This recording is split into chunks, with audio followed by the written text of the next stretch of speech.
So the honeymoon phase is over for both foldables by Samsung, the Flip 4 and the Fold 4. One of them did amazing, the other one is a bit of a mixed bag, but there's always one company that always gives me the bag, and that company is today's sponsor, nobody. Now, let's start off with a device that's amazing, the one that still has me in the honeymoon phase, and that would be the Flip 4. Now, we get the usual spec bump from the previous generation. It's nothing really to write home about.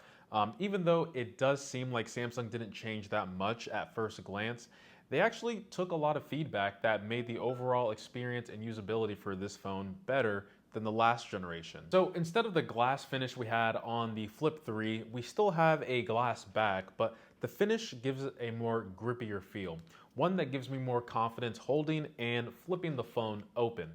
The next thing is mainly software based, which was improving notifications on the Windows screen. Now, I mainly use my phone for three things, and I'm holding up two fingers. Three things. Number one, phone calls. Two, messages. Three, photos, which the photos I'll get into in a second. But my main complaint last year was for message notifications. If I were to hit reply on the Windows screen, it would want me to open up my phone and then reply, which begged the question, what's the point of the Windows screen if I have to open up my phone anyway to reply to messages? Now we have a huge list of replies, or my favorite, voice replies. So talking a little bit more about the Windows screen, more widgets would have been nice. Once again, I'm going to echo what I said last year. The widgets that we have on our home screen should be able to be on the Windows screen as well. Not the end of the world, but would be nice. Now, they made the phone slightly shorter, which adds a big difference in my hand at least, and the hinge is a bit more consistent no matter what angle it's opened at. And you guys know I love spinning things in my hand, just like last year. And this phone, I'm telling you, the Flip, it is a joy to spin around in the air and in my hand. Now, even though the cameras look similar to the Flip 3, you'd be surprised when you take photos, because they did change the cameras moving up to the Flip 4. Now, I wasn't disappointed with the cameras last year. I'm just trying to capture a moment and remember, rather than I need this picture perfect photo every single time. But Samsung improved their camera on the Flip 4, and I'm happier with the photos and videos this time around. The front camera, or I should say the camera within the phone itself, it's the same ultra-wide camera, but with the better processing and the new main camera on the outside, it really does improve the overall quality of images. The crease in the middle is something that we should talk about. And sort of like how I've said before, it's not that noticeable after 1 minute. It might seem obvious on camera, but actually using the device, you won't notice it that much, if not at all. But I will talk about the crease at the end of the video. Now let's move on over into the mixed bag phone, and that would be the Fold 4.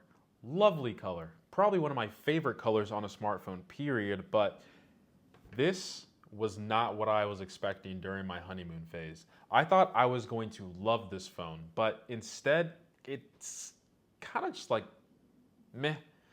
And it's not even the price that's making me do that. It's more or less just coming from the Fold 3, there are just more software problems moving up to the Fold 4, and there are some design changes that I simply can't co-sign this time around. We get the usual spec bump in the CPU, which is what's expected in smartphones nowadays.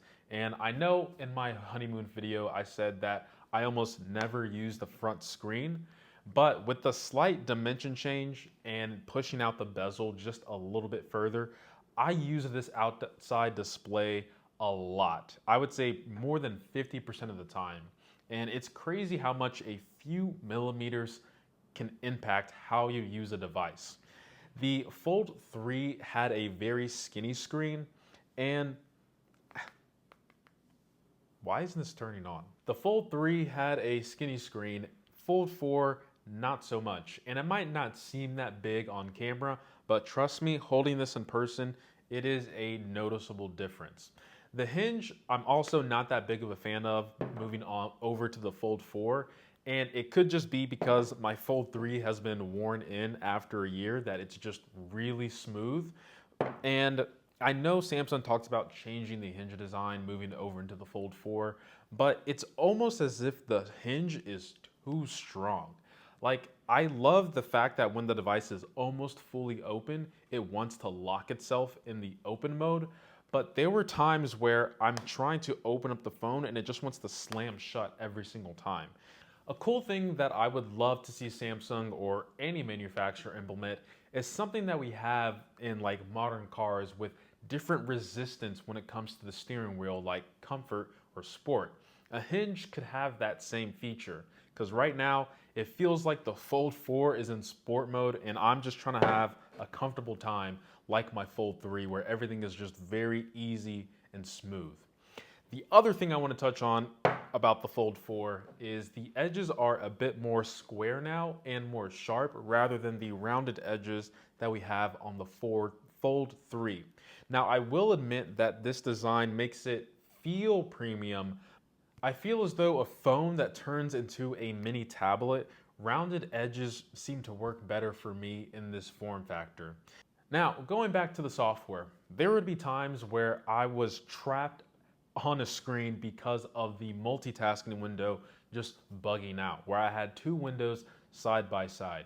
Now, nothing I could do would allow me to leave the screen other than restarting the phone, and that happened 3 times. So another software issue I ran into is my door has Bluetooth capabilities and the Fold 4 just doesn't want to work with it at all.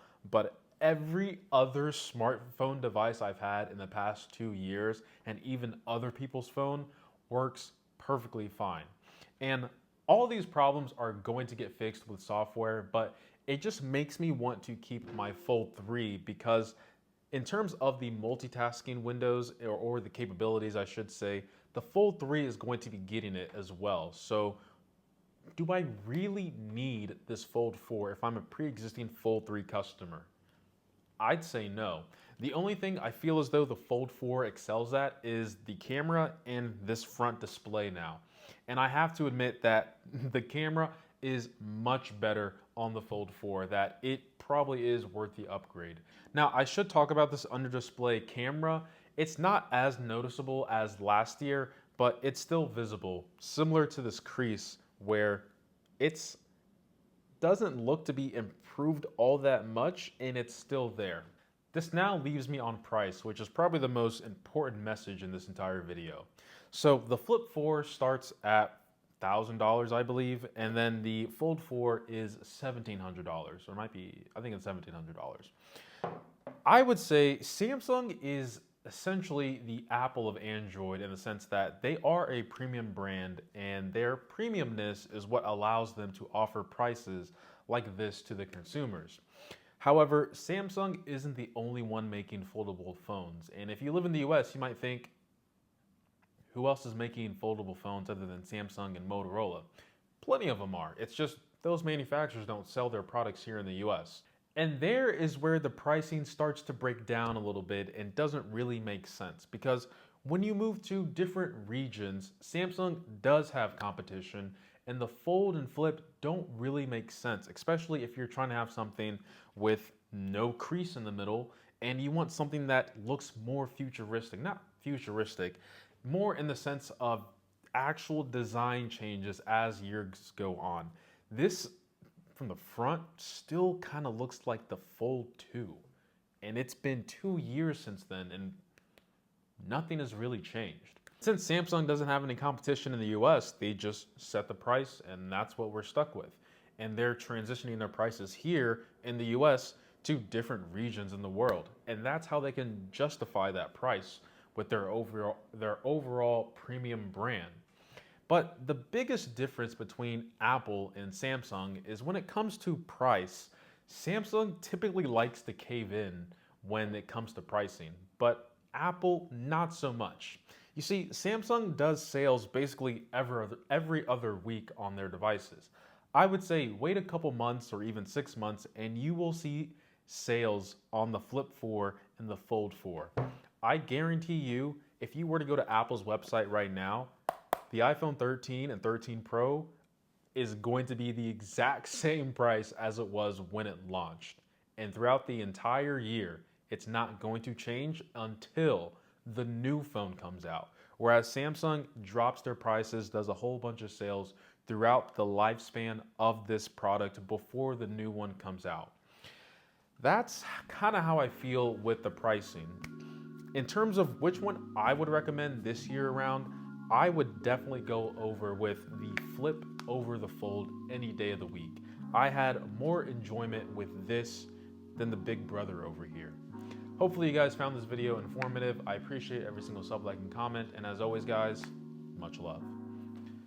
I can't believe this was one of the biggest disappointments this year for me so far, the Fold 4. I was expecting much, but I'd rather keep the Fold 3. It's better. Plus I get software updates still. And it doesn't freeze on me.